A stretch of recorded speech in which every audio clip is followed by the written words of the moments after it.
call the March the 26th, 2020 Coffee County Board of Education work session to order. As you can see, we've got limited staff here tonight due to the need to reduce statewide social interaction based on the governor's declared public health emergency. We do, however, have the majority of our staff and board members tuning in either through teleconference or through the phone. And we've been allowed to do that based on, I guess, code section 50-14-1. It says that under circumstances necessitated by emergency conditions involving public safety, that we are allowed to conduct these meetings in this fashion. Yes, sir. So we're going to go that route. We've got, like I say, we've got our, Chan's got our GoToWeb meeting up, GoToWebinar, and we have most of our staff and board members joining in through that. So, Dr. Lisa, if you could give the invocation, we'll get started. Yes, sir. You would bow your head. Lord, just be with us as we deal with these challenging times, Lord, and help our children and our employees and all of our folks in Coffee County be safe and healthy during these times. And please help, Lord, those folks that have the COVID-19 and just bless them and their families. And just, Lord, we ask for guidance as we do the business of the Coffee County Board of Education here tonight in this board meeting, and just guide and direct our actions. In Jesus' name we pray. Amen. Amen. All right. Adoption of the agenda. You've seen the agenda. Sent out to board members. Any questions about the agenda? I'd like to offer an amendment to either the work session agenda. If that's not possible, consider discussion at the regular meeting. Ms. Bly? Go ahead. That is to discuss and clarify the districting requirements for schools for the 2020-21 school year. Okay, you want that on the work session or the board meeting? Either way's fine with me. Whichever everybody's fine with, I'm good. Well, let's do it here with the work session. Do we have a second to amend the agenda to include that? I will second that amendment to the agenda. Thank you. Okay, all in favor? Aye. Aye. All right, motion passes, so we'll amend the agenda to add that. Where do you want to put that, Dr. We'll Lee? put that after the COVID-19 update. That's number 11, and push everything else down one. All right.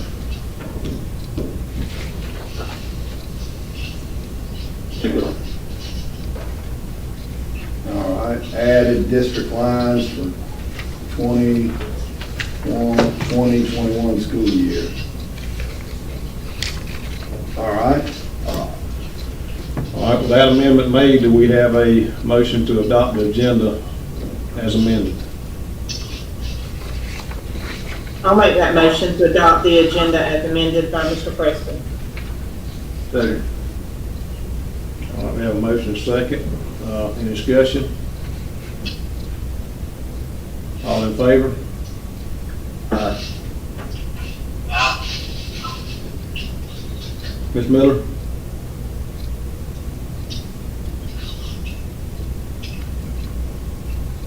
Move on. Is that a yes, Ms. Miller? Might be moving. Maybe I can't hear it. Ms. Miller, we couldn't hear your response. Yes, and I've also got Ms. Wilkerson on the line. She's trying to join as well. Okay, all right. All right. All right, so that passes, so the agenda will be amended to reflect that. And Robin, if we get to the point where you're not sure about something and need clarification, feel free to ask. The only thing is if, when they make the move in the second, if they would say their name, or if the chairman will let me know exactly who does, so I'll be sure to get it And I can't right. hardly hear if she's about to point out because, So board members, when you make a motion and a second, if you would state your name when you make it so that we can notate that properly. All right, first item is the minutes from the previous month. These minutes were sent out, they were loaded on e-board or Assembly. Any questions about the February minutes? If there's no questions or concerns about those minutes, we'll place those on the consent agenda for approval at the board meeting after this one. Number 5, financial report. We have the monthly financial reports, and I'm just going to walk through those. Ms. Yon, are you on the line? Ms. Yon, are you on the line? Sean, you need to unmute yourself, please. All right, the July 1, 2019 through February 29, 2020, end of month fund equity is $21,578,710.80. At the beginning of the year, fund equity, July 1 was $14,950,260.85.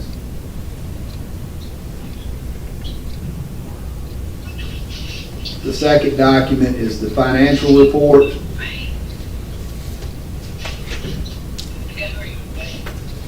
We've got the monthly comparison of fund equity balance. You'll see the February of this year versus February of last year and the year before. We're tracking very similar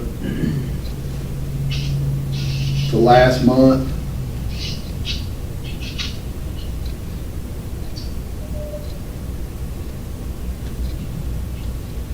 The next document is the monthly financial report, the detailed report.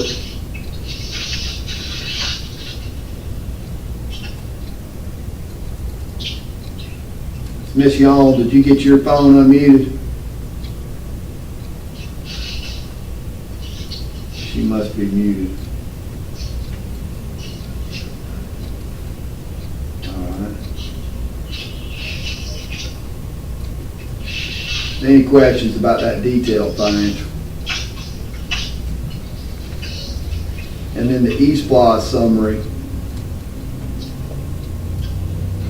You'll see the February eSPLOS collections were a little down over last year. We received in February of this year $482,009.01, whereas last year we received $494,896.28. So collections were a little down last month. Well, just to clarify, that's January reporting. Yes, sir. Looks like we had a good Christmas though. Yeah. All right. Are there any questions about that? I don't have any questions, but I do think that, you know, with what's going on right now from an economy standpoint, I think that even though that number probably doesn't tell you where we're at right now, I think you'll see over the next couple of months, those cross numbers will give you a better idea. I think we're gonna have to be cautious, you know, with our budget and with our SPLOST until we figure out where this thing goes.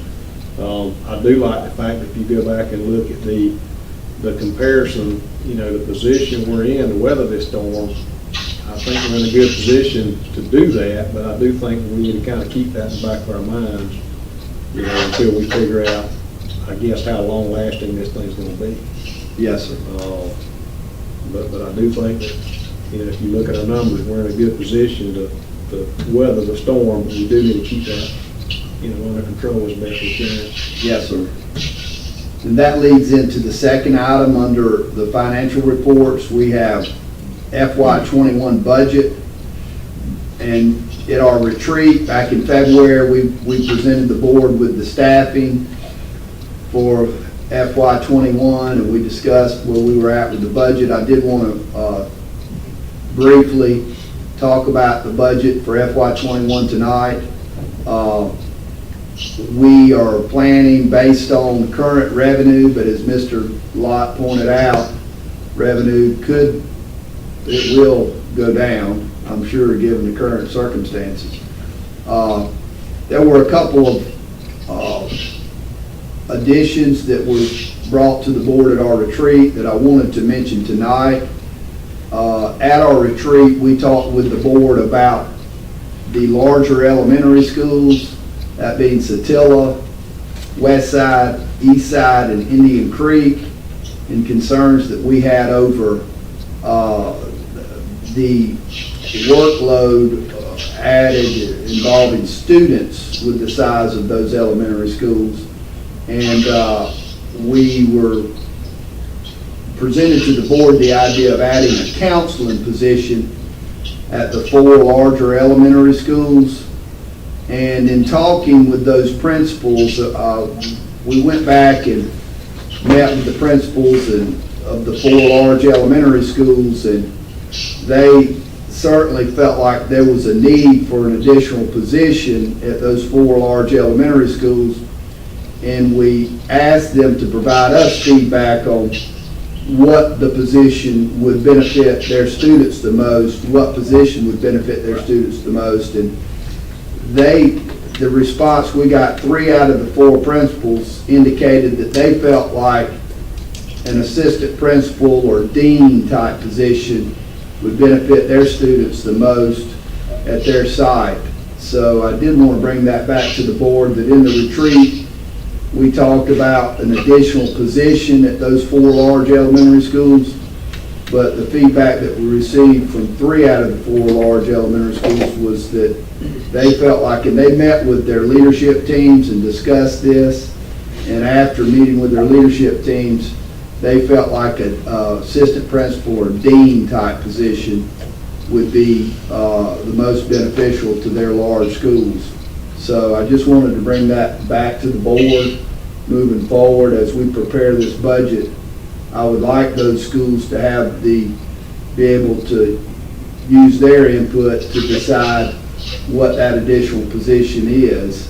And at this point, that's what they shared with me. So I'm sharing that with the board tonight. And we can discuss again at a later time, but I did want to bring that to the board's attention in preparation for the FY21 budget. Are there any questions about that? Bill Reagan says that it's got to mute it again, and it's not allowing We'll let us do it then. Okay, there she goes. Yeah. Did you I hear? don't have any questions right now. I would like to know more details on that as we approach. And it also may tie into what we're going to discuss later about the number of students, if some of that's going to level out, Dr. Lace. Yes, ma'am.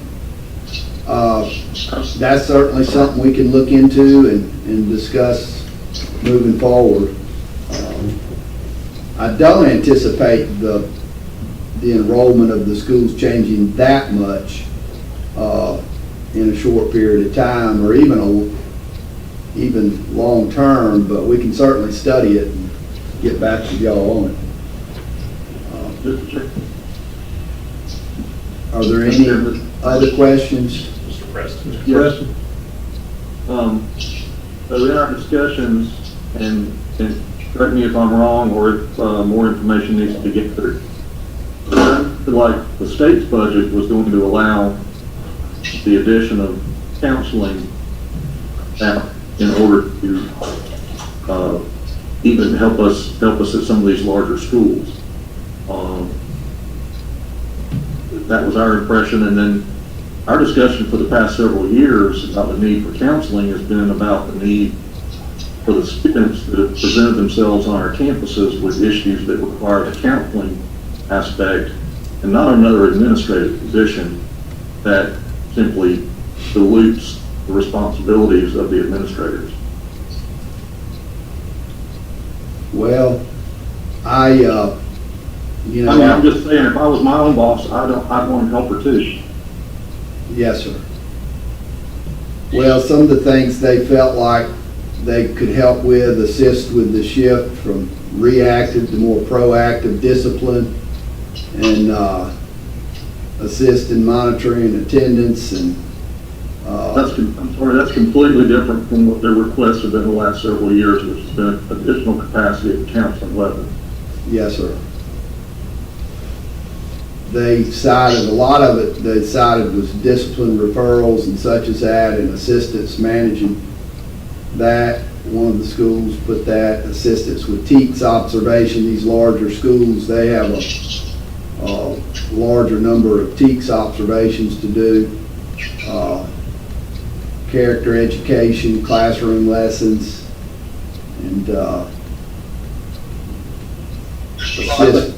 Well, Yes, sir. Mr. Giles? Go ahead. I would think that the president knows what they needed to Fleetwood. I feel like they need what they thought they needed. That's my opinion. Okay, can everybody hear what Mr. Giles is saying? I'm sorry, I can't. All right, Mr. Giles was just stating that he felt like the principals would know more about what they were needing at us, and he would be more inclined to support what position they said they needed. yes, I agree. And for the last several years, they said they needed additional counsel support. Well, we can certainly come back and discuss this at a later time, so I'm just letting you know what the conversations were amongst the administrative staff. I'm not asking for any decisions here tonight. All right, so if we're not asking for any decisions, then we'll continue to take that But up. I will say that as we move towards, I'm sorry, Mr. Go ahead. But I will say, as we move forward, it is the end of March, and as we get closer to April, and certainly May, this decision is going to have to be made because of the hiring process and being able to get folks in either position, whether it be a council position or whether it be a dean-type administrative assistant principal position.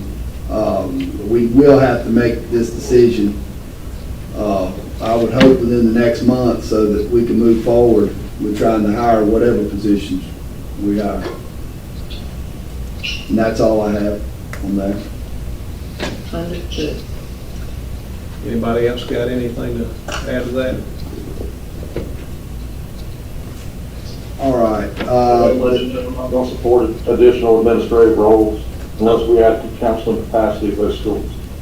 Okay, repeat it, Brian, real quick. I couldn't hardly hear you. I'll just, since we only have a month to help make that decision, I'll go ahead and say on my end, I'm not going to support additional administrative positions until we address the counseling task that's Okay, been thanks. requested for the last several years. Okay, thank you, sir. Now, I think now, with the state actually stepping up with its budget at that capacity, we need to take advantage of that and be very careful with our own general funds. Yes, sir. I realize it doesn't have to be decided tonight, but I'd like more information on how we're going to budget that. All right. well, Yes, sir. That'll give us something to get up, find out exactly what that would cost from a budget standpoint, and also maybe try to get some more information about the ones that are wanting to add that position over counselor, and why they feel that's more of a need, and try to get back with everybody when we get that information together. Yes, sir. All right. Number 6, technology purchase. We have the purchase of Chromebooks. It's on the agenda at our retreat. Dr. Newell, our technology director, presented a plan for purchase of Chromebooks to replace the units that'll be phased out as far as they reach end of life, and Google will not support those Chromebooks. So we have a number of Chromebooks that will be end of life, and Google will not support them anymore. So we need to replace those Chromebooks. And we were going to weave together a plan to purchase some of the Chromebooks using federal funds. And Ms. Miller, our Title I director, she's over the Title I budget in her capacity as assistant superintendent. She was able to delegate some of those funds in federal funding for the purchase of Chromebooks. So we put out And our plan was to use a combination of federal funds and local eSPOS funds to purchase these Chromebooks to replace the ones that are going to be at end of life. So we put out a bid to purchase the federal programs allotment using federal dollars. And when the bid came back, we were very pleased with the price. And thus you have purchase number 1 for Chromebooks. And you will see that CDWG had the best price of $191 per unit, and then with the license, $23.75, which would be $214.75 per unit, which was the best price. And CDW is a very strong vendor. They're one of the big nationals, and so they're a very reputable vendor, and they gave us the most competitive price. So we were prepared to ask the board to approve this purchase of Chromebooks. It would be 458 Chromebooks that would allow us to use that allotted federal funding for that purchase of Chromebooks. We opened this bid the day of, or it was right in the middle of the COVID-19 crisis starting to occur, and immediately thoughts became more long-term and the repercussions of this COVID-19 situation with supply and demand, since a lot of these electronics are produced in the Far East, in China, and those countries that support that kind of industry. And so with the competitive price that we received from CDW, we felt like the best course of action would be to go ahead and purchase the Chromebooks that we were planning to purchase later this summer. Go ahead and purchase those now using this bid, because it was put out to bid and duly bid, and use this price to go ahead and purchase the other 2,600 units that we know we want to purchase to restock those units that are going to end of life. So I'm going to read an email that cites Dr. this. Reeves. Yes, ma'am.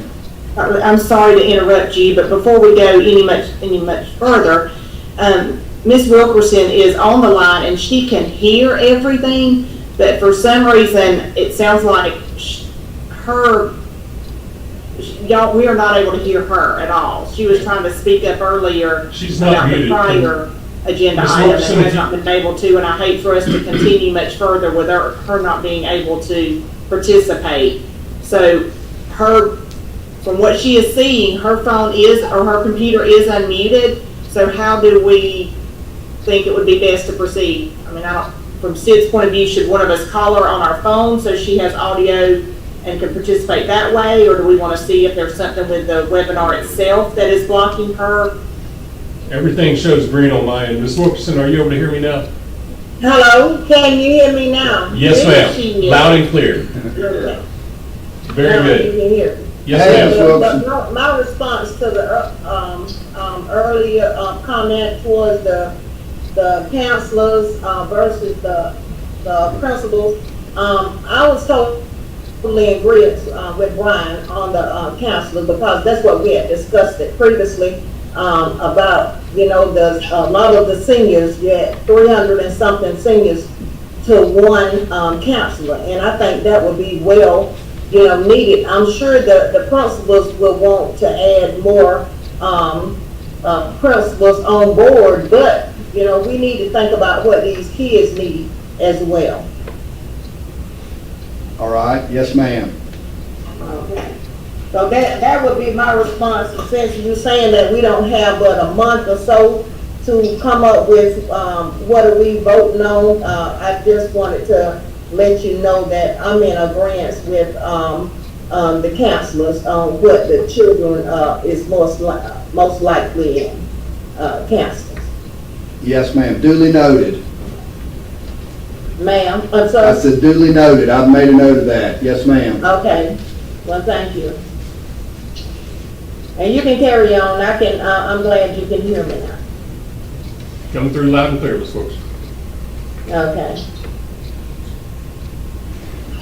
All right, in regards to the technology purchase, I sent you an email last week.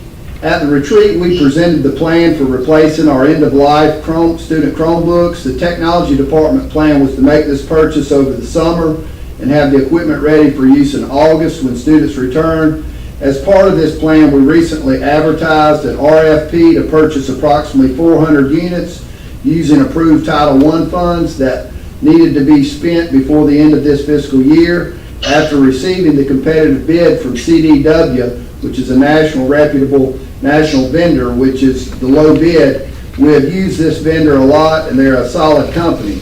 This purchase amounted to $98,356 for 458 units.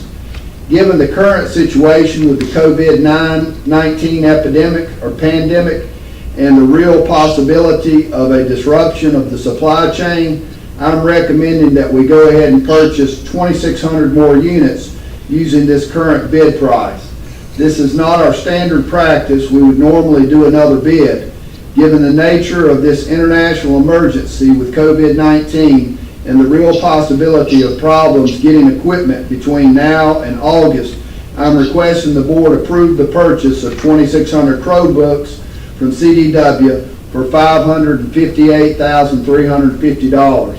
We have consulted with our legal counsel regarding this purchase and local policy, and it was determined that this was allowable with board approval given the nature of current events. We also consulted with the Georgia Department of Education Financial Review, who stated in her opinion we could do this as long as our board approved this purchase. I'd like to bring this purchase to the board now for approval. And we would place this on the consent agenda at our regular meeting. Question. Yes, sir. Splash fund license notice. Yes, sir. The $558,350 would be SPOS funds. Yes, sir. And we I did, report earlier, not showing splash revenue down.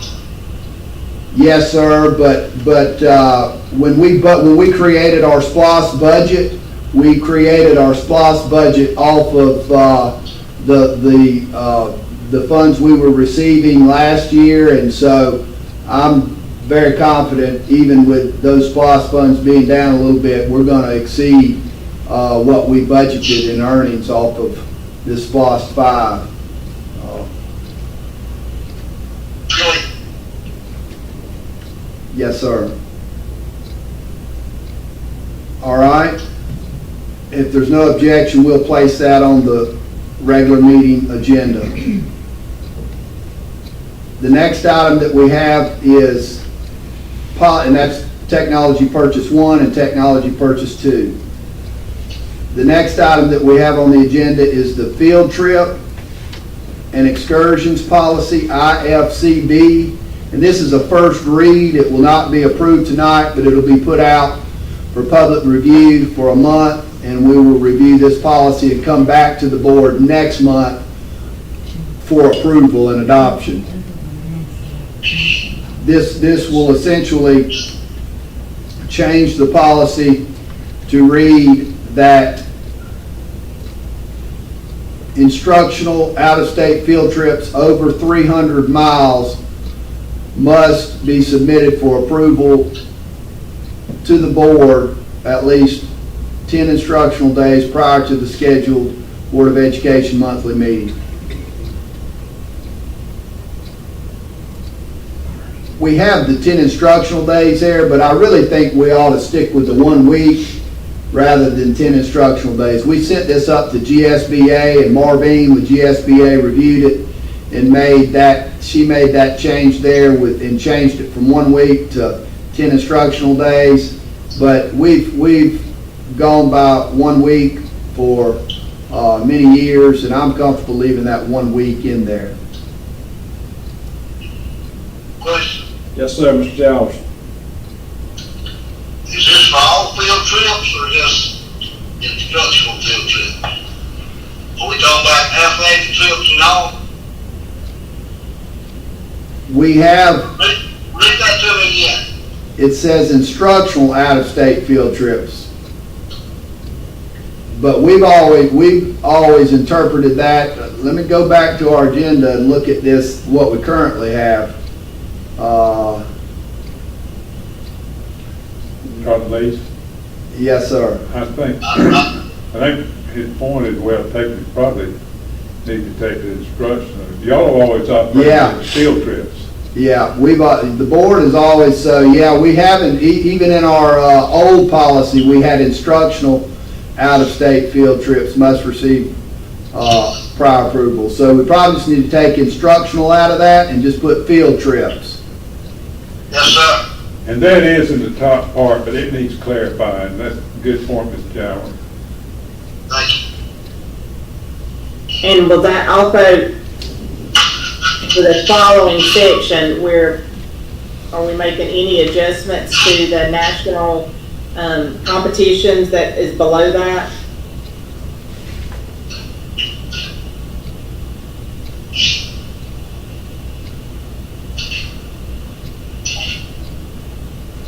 State, regional, national competitions that's there? They don't say out-of-state. That would be my point. Yeah. Okay.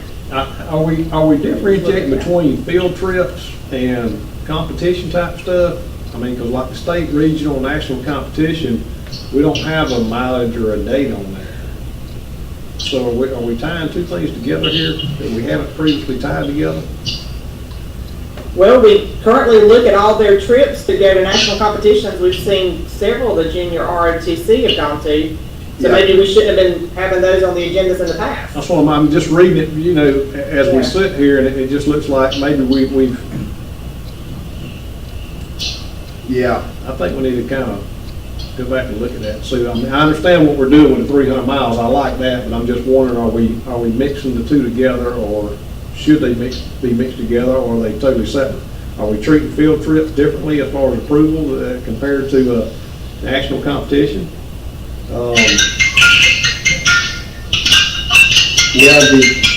What we've run off of and operated with is if it's an out-of-state trip, we've brought it to the board to get approval. Right? So, Can I, real quick? Yes, sir, Mr. Preston. So I think the effort was to try to simplify the approval method, especially when opportunities for our students came up that might fall between the current guidelines of requests. Maybe the word instructional needs to be student activity. And then I would think that number 2, state, regional, national, would simply fall, anything that would fall within the 300-mile piece would be, would be part of that. Sid, will we need to make it a subheading? Yeah, I think, Mr. President, I've noticed this today and talked to the superintendent. I think something got left out. You see up there number 2, and where is your 1? And I think as Mr. Jowers saw, you're going to kind of have the general thing, out-of-state trips, 300, anything more than 300 miles before it's got to approve it a week prior.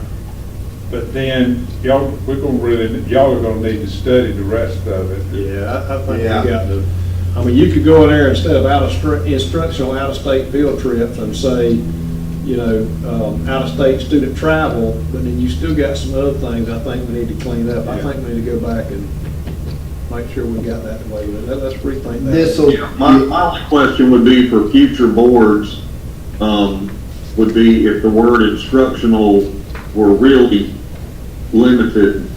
That's why I was thinking maybe the word student activity. Yeah, that's what I'm saying. Let's try to clean that up and clarify that before we adopt that. yeah, I think that can be worded a little bit better and make it clear. we will work on it. And this was just the first read, just to put it out here on the table, so.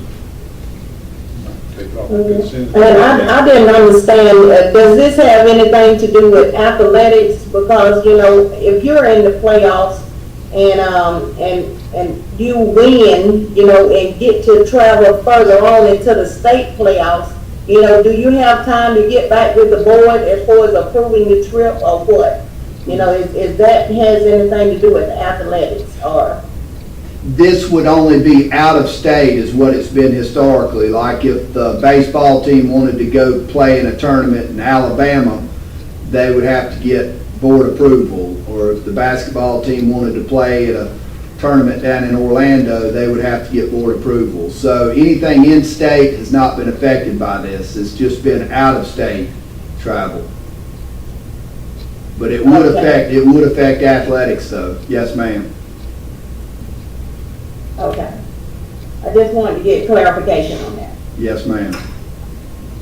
All right, we will do some work on this and send something out and send it to the board and let y'all look at it before we meet next. And we'll remove this from the consent agenda, not even put it out there until we get some more clarity on it. All right.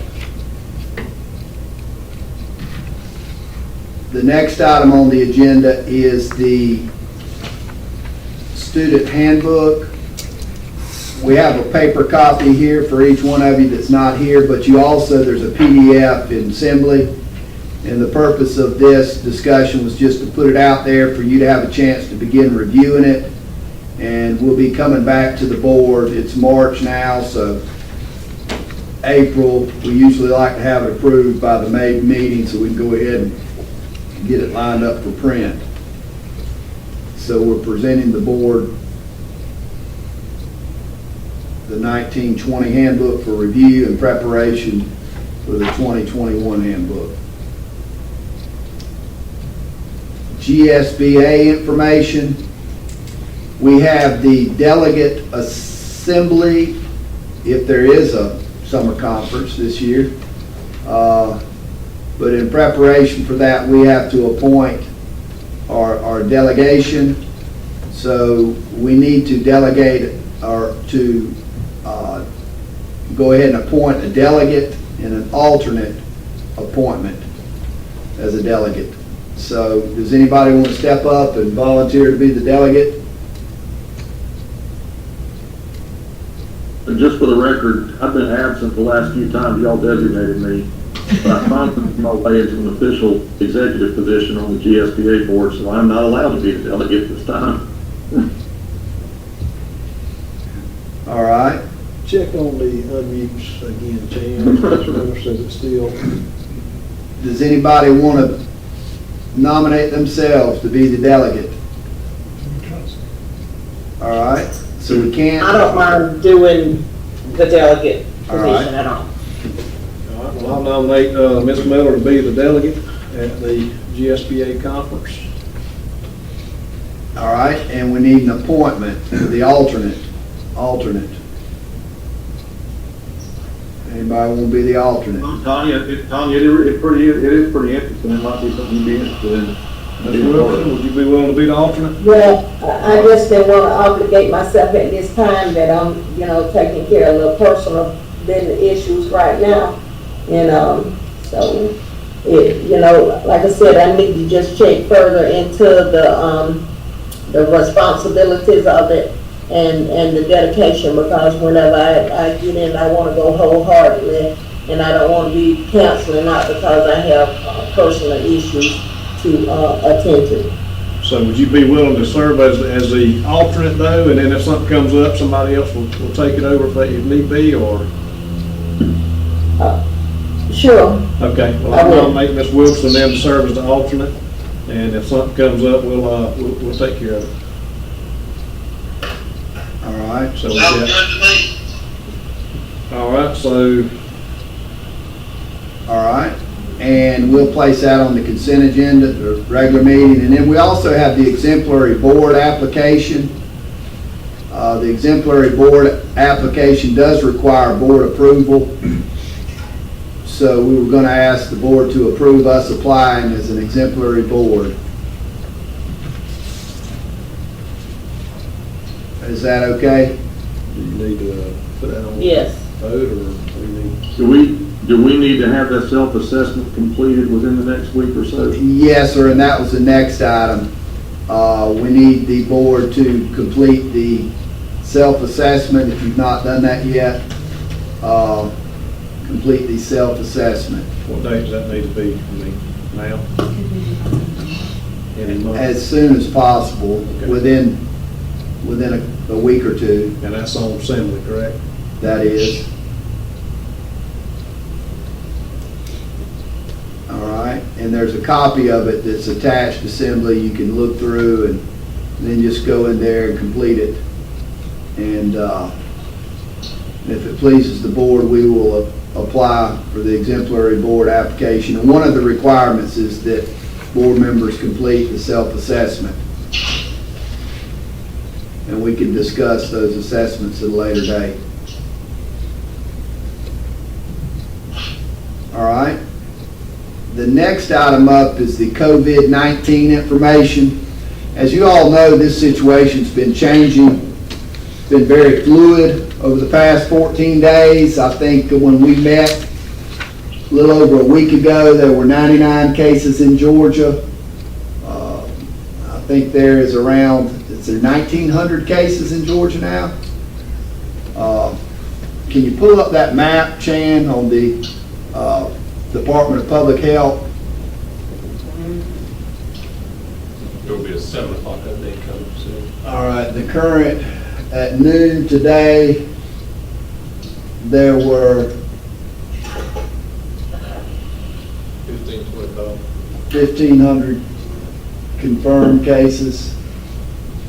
So not 1,900, as I said earlier, but 1,500. And so that number continues to go up locally. Lisa, I just got a message, we just passed China. We are number one now in the number of cases in the world. All right. Chief Elrod is in the back, and he said he just got a news update that the U.S. has surpassed China for number of cases. Yes. So this is certainly, I think, a time that none of us have ever seen. There is some business that I needed to discuss with the board in relation to this. As you know, we have been focusing really on two big initiatives as the school district: distance learning. We want to continue to focus on our mission of destination graduation for college, career, and life. The only reason we exist as a school system is to educate children. And so that's been our focus. Our number one focus is educating the young people and children in Coffee County. Our teachers have done a fantastic job with setting up the online learning systems and distributing printed materials for students to work on at home. And so I want to give our staff, our teachers, all of our staff a lot of praise for the work they've done to continue on with learning in Coffee County as we deal with this crisis. So our entire school system, everybody from our custodians to our bus drivers to our teachers to our secretaries to the administration, the support staff, nutrition workers, even our law enforcement officers, paraprofessionals, every group of employees came together and just did a phenomenal job of preparing for this in a short period of time.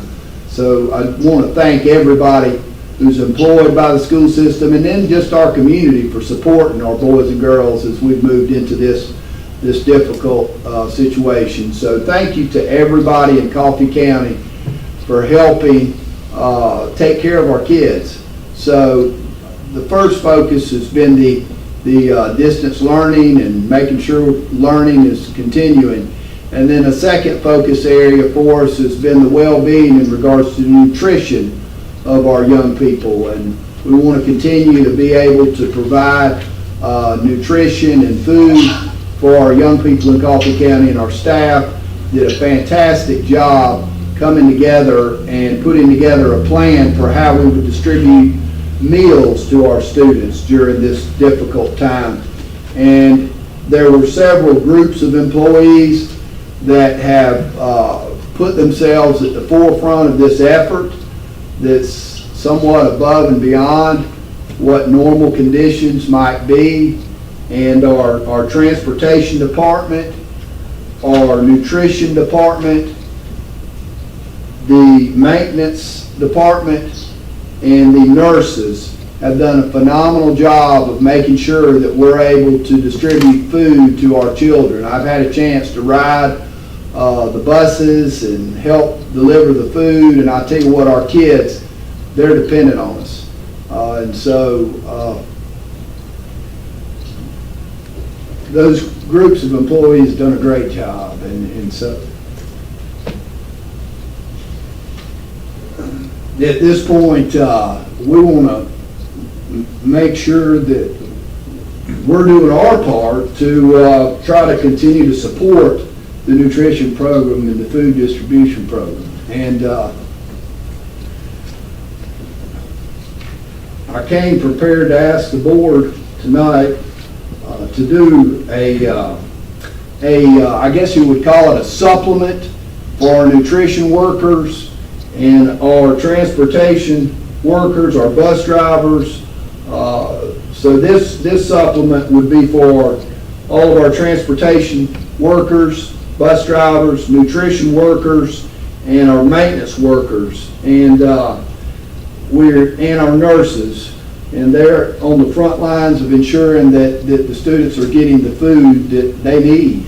And so I was prepared to ask the board tonight to approve a $100 supplement to their salary, to their pay, each one of those employees, so that they are supplemented for their activities that are really putting themselves out there in the front lines of this thing. So board members is just ask for your permission to move forward with that. Not really asking for a vote, but I did think it was something that the board needs to sign off on and approve.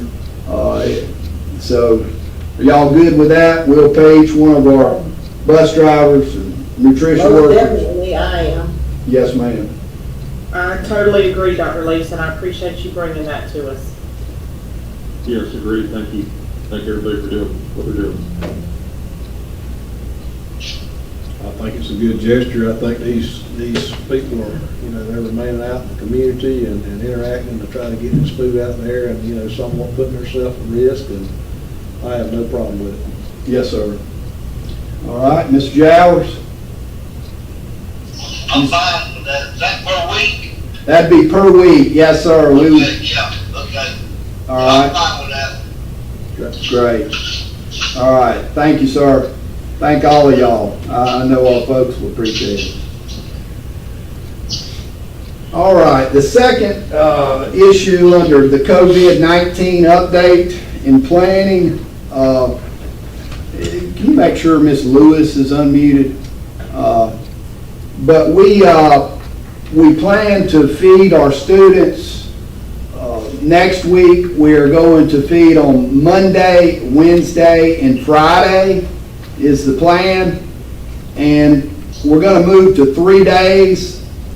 The Georgia Department of Education and the Georgia Department of Public Health sent out some guidance yesterday. And their guidance was, if possible, to distribute food 1 or 2 days a week. Well, it's not possible for us to distribute 1 or 2 days next week, because on Friday of next week we are going to distribute enough food for students to have over the spring break. So we plan to send home a larger amount of food for students Friday of next week. Therefore, we can't go 1 or 2 days next week. It's not possible. So we're going to run the feeding program 3 days next week, and we want to send home enough food for the students to have over the spring break. Now, Ms. Lewis, Dawn Lewis, our nutrition director, she's been in close contact with the Department of Education, Nutrition Department, and they have given her guidance on funding and being able to be reimbursed for that food for the spring break. and the guidance that she received from the Department of Education is that for us to get reimbursed for the spring break food is we would need to cancel spring break. And so that would be what I'm asking the board here to do tonight. And I'm going to read a statement that Miss Lewis worked up, and she got this under the guidance of the Department of Education. And it reads, due to the current state of emergency and our desire to meet students' needs, I'm requesting that we cancel the scheduled spring break. The cancellation of spring break will allow us to serve meals and file a reimbursement claim for meals served during the week of April 6th through the 10th, 2020. This cancellation request is a recommendation from the Georgia Department of Education. Under current guidelines, meals are not to be served during a scheduled break. The current emergency waiver does not exempt this rule. So by doing this, we will be reimbursed for the food that we distribute over spring break. And we won't actually have a spring break. We'll have canceled it. So, board, I've got Ms. Lewis on the line. If you need to clarify that, Ms. Lewis. No, sir, that, you did exactly what they asked. All right. So let me clarify two things, I guess, while we've got her on the phone. One, even though we may only be traveling the route to deliver food 3 days next week and maybe 2 after that, we're still taking enough food for the week. That's We're right. not only feeding them 2 days, we're gonna feed them the entire week, but we're gonna take multiple meals at a time, correct? Yes, sir, we will continue to serve 5 meals or 10 meals if you count 5 for breakfast, 5 for lunch, per week. It's just next Friday, we will actually deliver the meals for spring break so that our employees will actually still be able to enjoy some time off. But we see the need for our children to still have food during this week. Okay, so we are, that's what I'm just clarifying, and I know we've talked about it, but I just to make it clear to everybody, we're still going to be taking that food for the week. It's just gonna be delivered at a different number of days. The other thing is, like I say, we're canceling a spring break that we don't have anyway to make the Yes. funding work out. So we're not actually, That's right. it's just a technicality to make our funding work and make it fit into their guidelines. Is that correct, Ms. Lewis? Yes, sir, that is correct. All right. Any other discussion about that or input? Dr. Lease and Chairman Lott, I am in total favor of doing what we need to do to provide those meals to the students, but I just want to make sure by opening this up with a technicality that we are not going to run into any other issues as far as a school calendar, budgeting. I mean, is there anything else that it's going to touch that we need to address? Good question. Dr. Lease, is there anything that may come back?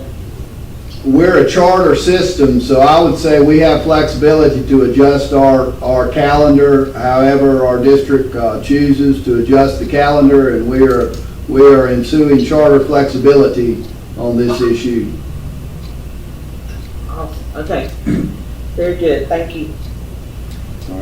I suspect, I had read the governor's emergency waiver, and it wasn't 2 or 3 paragraphs, it was extensive.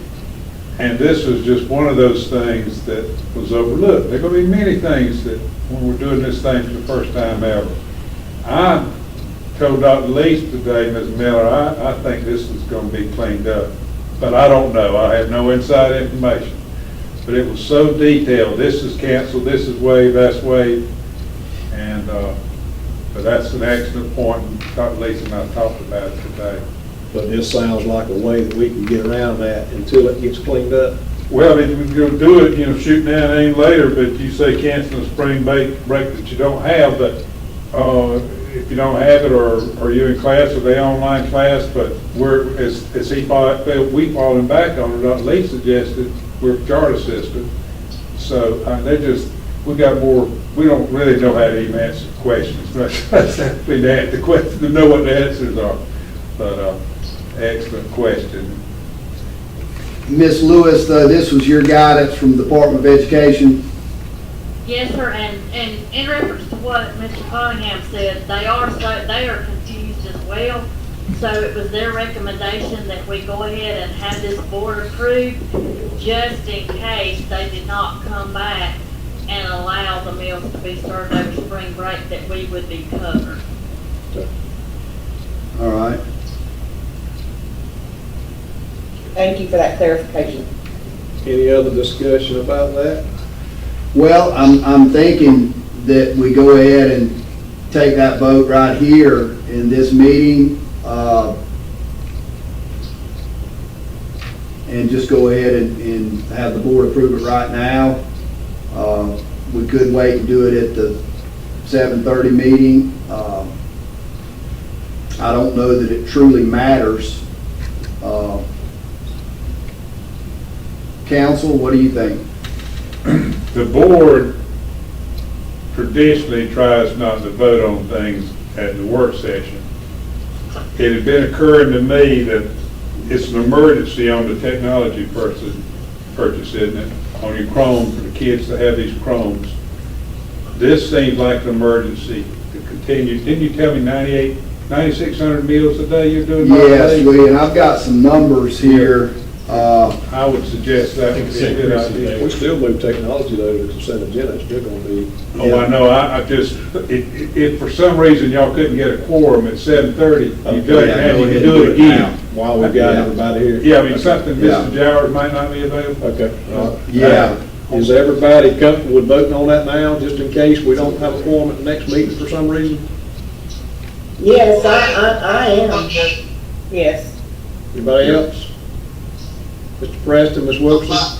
I'm fine with Yes. I'm here and I'm ready to vote. Mr. Preston, Yes, you okay with voting on that now? yes. Okay, so everybody seems to be okay with that? And let me make one comment, just to clarify. We'll be canceling spring break, but we're not gonna expect teachers to be coming in or anything like that. Schools are closed. Instructional delivery is left up to the teachers at this point with the distance learning to decide when they are meeting with students and such, and there will be no expectation that teachers will be meeting with students during that April 6th through the 10th period of time, and no instructional activities will be going on during the April 6th through 10th time. This will just affect the school nutrition program. Yes. Understood. All right. Just to follow up, and we've talked about this a little bit, but just to clarify for everyone, Mr. Chair, Dr. Lees, the status of our classified and certified employees pay during the concerns about COVID-19 and school being closed. Could you put a clarification on that so we're all the board members are clear? Yes, sir. Our employees are all still being paid their normal amount. All employees, that's all classes of employees, are being paid. So all of our bus drivers, all of our nutrition, all of our teachers, all of our parapros, all of our secretaries, every class of employee is continuing to draw their normal pay. So yes, sir, great point, in case folks are worried out there or wondering about that. But we are blessed to have the funding budgeted and the funding secured at this point to continue paying everybody as they have been paid, and will continue to pay everybody as planned. So does that answer your question or bring clarity to it, Mr. Preston? Yep. Yes, sir. Thank you so much. And I would just like to add for Ms. Lewis and her staff, transportation staff, and all the volunteers that are going out and transporting meals or providing meal service at certain sites. How much I do appreciate that. I'm sure you're going above and beyond, and it means a tremendous deal. Being in that industry myself, very strong feelings on that, and we just really appreciate it. Thank you. We have a great staff. All right. You definitely do, Ms. Lewis. I just want to say that, that I've received numerous of calls with, gratitude of what y'all are doing, the sacrifices that y'all are making with your own lives, being out there to make sure that our kids are fed during these times. I just want my hats off and just want to say thank you. And just so much love to each and every one of the volunteers that are out there, like I said, sacrificing their lives, to make sure somebody else's life is not at stake. So thank you. All right, so I've asked the board to approve canceling spring break, and which will allow us to continue to be reimbursed for meals that will be sent home next Friday. Question. Yes, sir, Mr. Giles. I'm not hearing everybody real good, so now already been discussed. Will anybody be working weekend 6 through the 10th? Is everybody still off? Everybody will be off just as planned. Yes, Yeah, sir. There will be no, yeah, correct. Nobody will be working that week. No. That's right. Okay, that's good. I'm good. All right. Y'all will vote on it? Yeah, that's fine. We have a motion. I'm fine. We got a motion. A second. No, we need a motion, Ms. Wilkerson. Okay, I offer the motion that we accept this proposal as presented. Okay, and do we have a second? I will second. We have any discussion? All in favor? Aye. Aye. Mr. Preston? Aye.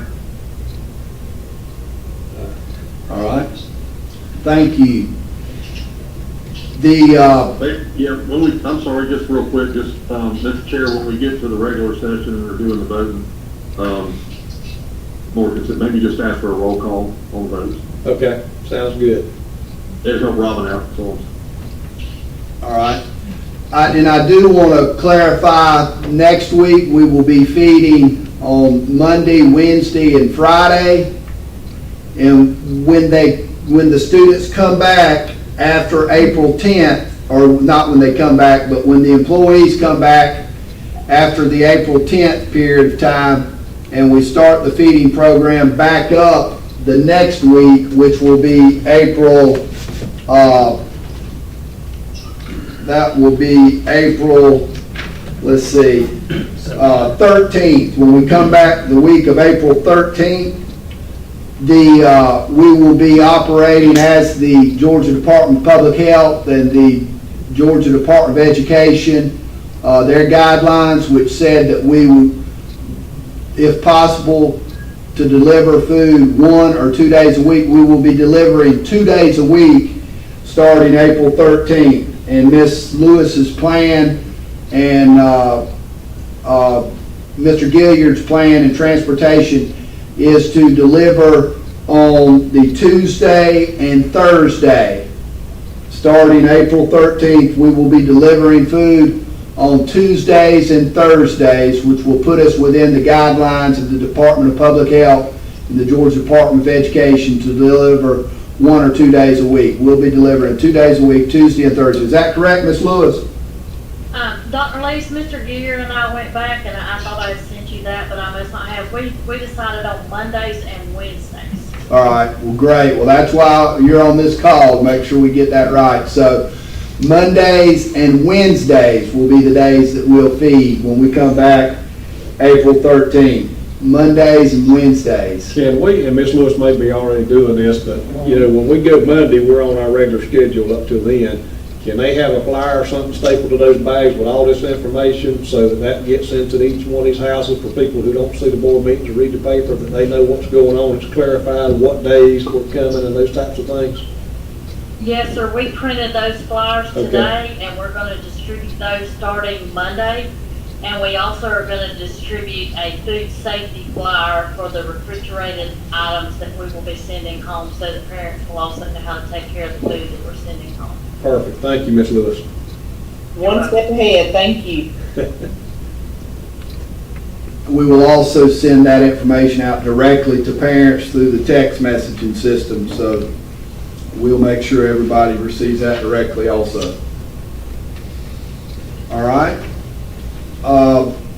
That does it for the COVID. Oh, for COVID, I'm sorry. COVID-19 update and planning, so thank you, board. All right, audience participation. That's what I was gonna say, we added 11, remember? Oh, yeah, 11, yes, sir.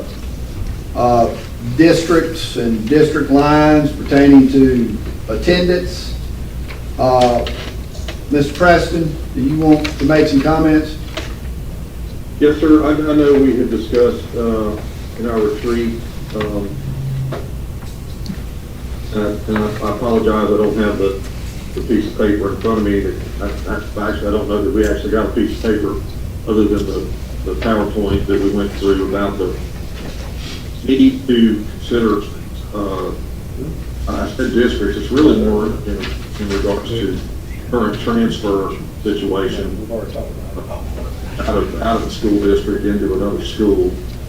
I know we discussed it at length at retreat. I felt like at the retreat, we left there with a kind of a clear understanding of support for your administrative action to do that. I just wanted to circle back around and discuss that more as to the administrative support that's needed from the board members and also from the administrators that are tasked with managing their campuses and managing the transfer protocol that's been in place for many years that may have become misunderstood by the community at large.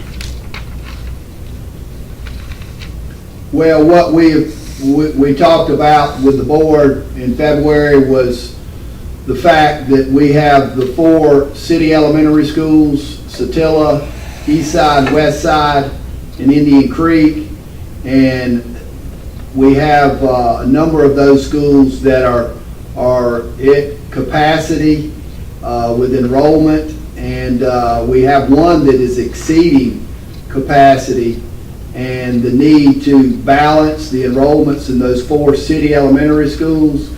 And the only way to balance the enrollments and to bring the enrollment within acceptable numbers is to stop the out-of-district transfers.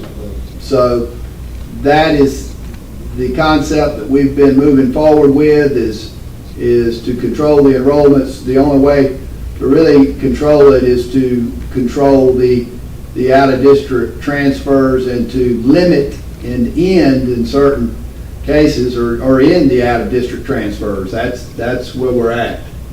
So, and that's the reason for it, is we just can't continue it. So Dr. Lee, this is Ms. Miller, and for Chairman Lott, I emailed all of you today because I did have some parents reach out to me that were uncomfortable coming tonight from an audience participation point of view, but wanted to share their concerns. They understand the need to cut back on the transfers. They understand that all schools need to be utilized and at optimum efficiency. But the question was, could you please reconsider the younger siblings if there is already an older sibling attending a school, so that we don't put the parents in a situation to have to choose to unenroll the older child to go to the younger child's school, or for the parent to have to attend 2 elementary schools. Could you just grandfather the younger siblings in and have a understanding that we would not have an immediate cutoff, but that over time, those families are going to dwindle down so that those families don't have to make that hard decision. So I'd like to just open that up for that conversation for those parents that are not able to be here tonight. Thank you, Ms. Miller. Mr. Chair, let me jump in as well. Yes, sir. Thank you, Ms. Miller. I had not seen your email prior to my request. I had actually been on a phone call with some parents. And in that vein, I'm not asking for a vote or a decision tonight. I would just like to have the numbers in front of us.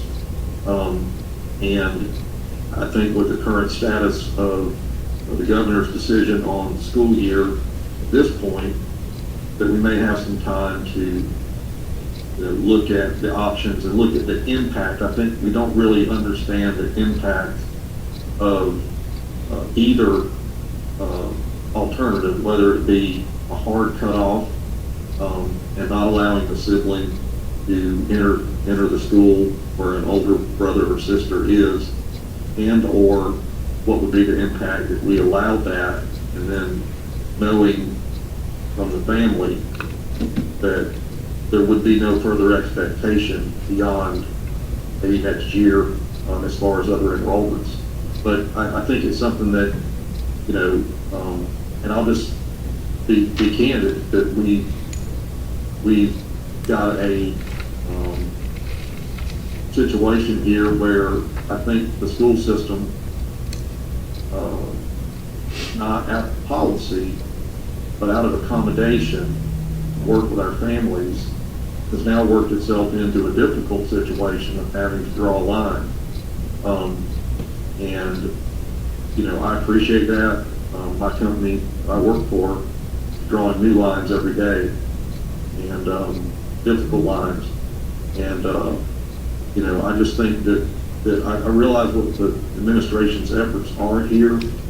I would just like that we're all clear, because I definitely left our meeting, retreat meeting, feeling confident that everyone was supportive of the idea Dr. Lease had proposed, but that's not necessarily the case based on the conversations I've had today. Parents. So,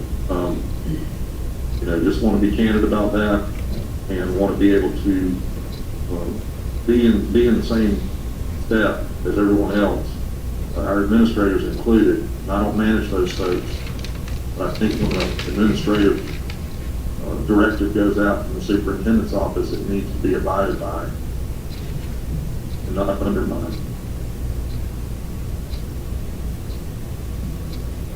Yes, sir. Any other comments on that, Mr. Jowers or Ms. Wilkerson? I'll say real quick, I think that the part of that, the limiting the out-of-district transfers is a necessity. I think we've got to do that. But I do think you've got some maybe unintended consequences there when you start talking about people that already have a child enrolled in that system that I think we need to look at, like Ms. Miller said. No, it's not necessarily yes, we know it's a year-by-year basis, but, we've got kids out there that, they're in the third grade, and all of a sudden you've got to make a decision whether to have two different children at two different elementary schools, or either you've got to take that third grader and say, pack it up, you're moving schools. And that's a pretty tough decision for, these parents to make. And I would like to, like Ms. Miller said, I'd like to see some numbers on that and see, what these principals think about that part of the situation before we just go and cut it all off. I'm not opposed at all to saying we're going to have to limit the out of districts to that particular school, because we are overcrowded and we do have to cut that back. But I want to make sure that we're not putting,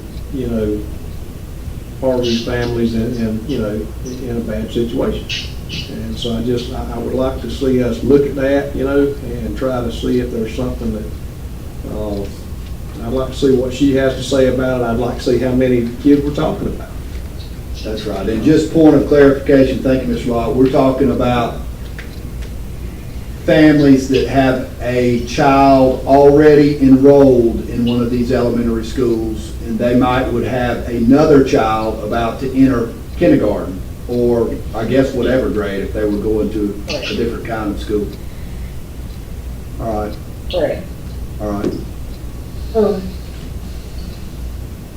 Well, certainly we can get back with the board. Ms. Wilkerson? Oh, okay, Well, you know, back to that, my thoughts are, you know, it just depends on, you know, how many children that, you're looking at trying to get in, you know, back to, you know, what they were saying, the numbers, you know, you need to see, you know, what the numbers are, you know, because if the schools are overloaded, then, you know, maybe that older child that's been there don't have to just rezone and have to go where the kindergarten is going, you know. You can't overload the school because you might have a lot of the children that's out there that's bringing in siblings now. And so, you know, but if you start with the favor stuff, you know, on one of them, then it's got to apply with everybody. And so, and it might be the fact that they might have to just go to their district. You know, but like I said, it's just based on the numbers on how many children you're talking about. You know, because if the schools are already overloaded, you know, you might have some schools that can, you know, you can bring them in like that. You know, you might have some openings there that the sister and the brothers and everybody can join them there. You know, but you might have some schools that's overloaded that you can't put nobody else in. Well, I think, and that's what we're trying to ask him, is to kind of get us some numbers on that, and kind of clarify too, we're not talking about every school. Most of our schools can handle, I mean, we've got some schools we'd like to have some kids come to, you know, we've got some schools that could use some more numbers. We're really just talking about, you know, a school or two that are just completely overcrowded. This is not affecting all of our schools, am I right? That's right. So. You can't force them in if it ain't no room then, unless you're gonna build on, you know, just to accommodate the few that trying to get in. So if you'll get us maybe some numbers and talk to those principals and see what their feelings are about that, and we'll revisit it and see where we're at. Yes, sir. All right. Yes, sir, Mr. Jowers. The older child can go back to their district to school, can't they? Yes, that's what we're saying. That would be the choice they would have to make, to either enroll them in two schools or either pull the older child out and make them swap schools. So it's their choice whether they keep them separated or not. Yeah, yes, and that's what we're saying, that they're gonna have to make that choice unless, you know, we allow the sibling to go where the other sibling was at. But if we follow, I guess what Ms. Wilson was saying, I agree with, if we already got a school that's exceeding capacity, we can't just keep putting kids there. Yeah, yeah, we're not talking about we're talking about saying they're out of district, but what we're, like, we allow, let me make sure I'm stating this right. We were saying, I guess, if they, how do we word that? I mean, if But they're. if that school's already exceeding capacity, and if they got a younger sibling, you can't send them there. We don't need to. Yeah, okay. That's all I got. Yes, sir. All right, we will gather some more information and get back with the board on that. All right. Thank you. Audience participation? Ms. Knight, no audience participation? All right.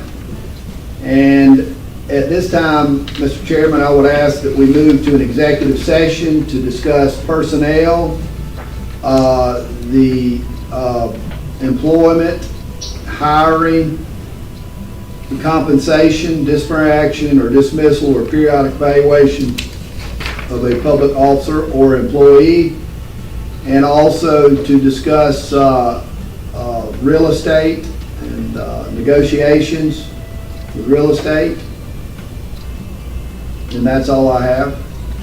We have a motion to enter executive session. So moved. Second. Second. Is that Ms. Miller or Ms. Wilkins? Second. Ms. Miller. Not any discussion? And I would clarify, board members, remember, you're going to need to switch to your cell phone when we go to executive session. So, Yes, sir. All right, Mr. Jowers, how do you vote? That's fine. Yes. Mr. Preston? Yes, on the call-in procedure, do we need to call into the webinar number? No, sir, you can call, I've already got Mr. Jowers on the phone, so he's got my phone. You can call Mr. Lott, Mr. Preston, call Mr. Lott. Okay. And I've got a landline back there. I can call Miss Miller on the landline. And then Miss Wilkerson, you can call, Mr. Cottingham could call you on his cell. All right? Yes. Does that cover everybody? Is this for executive? Yes, This ma'am. is, yes, ma'am. Okay. All right, so if everybody, All right, and everyone else, as soon as we adjourn to executive session, I will end the webinar, and we'll reconvene this with a regular meeting once executive session is ended. So, All right, so everybody's going, knows who they're gonna call. All right, yes. clarify the vote now. Ms. Miller, enter executive session. Yes. Ms. Wilkerson? Yes. Okay, we're in executive session. All right, we'll call you on a minute.